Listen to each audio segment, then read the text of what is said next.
नमस्कार मित्रांनो, स्वागत आहे आजच्या नवीन ब्लॉगमध्ये. आणि खूप दिवसांनी मी ब्लॉग व्हिडिओ बनवत आहे.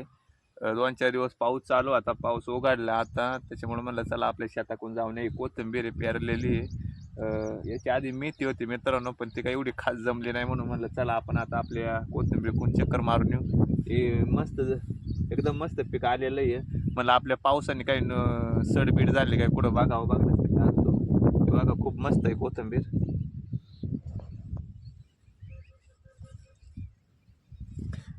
याच्या आधी मित्रांनो भरपूर पिकं केली होती मी. म्हणजे उन्हाळ्यामध्ये फ्लावर होते, त्याच्यानंतर मेथी केली.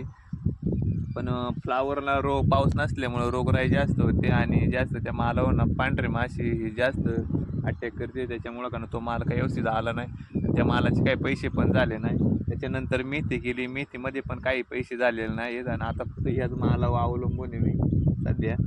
बघू आता या मालाचे किती पैसे होतात. तर सध्या कोथिंबीरला भाव बी जास्त आहे आणि माल बी चांगला आहे आपला. त्याच्यामुळं आपण 5 ते 6 दिवसांनी उपटणार आहे आणि बघू आता व्यापारी कोणत्या पद्धतीने घेतात नेमकं, नाही का. मालाचे किती पैसे होते किती नाही ते बघायचं आपल्याला. तर आपल्या या चॅनलला तुम्ही जर नवीन असाल ना आपल्या, तर सबस्क्राईब करा, लाईक करा आणि कमेंट करा. व्हिडिओ कुठपर्यंत पोहोचलाय मला बघायचं आहे, तर कमेंट नक्की करा. चला भेटू मग परत नवीन व्हिडिओमध्ये.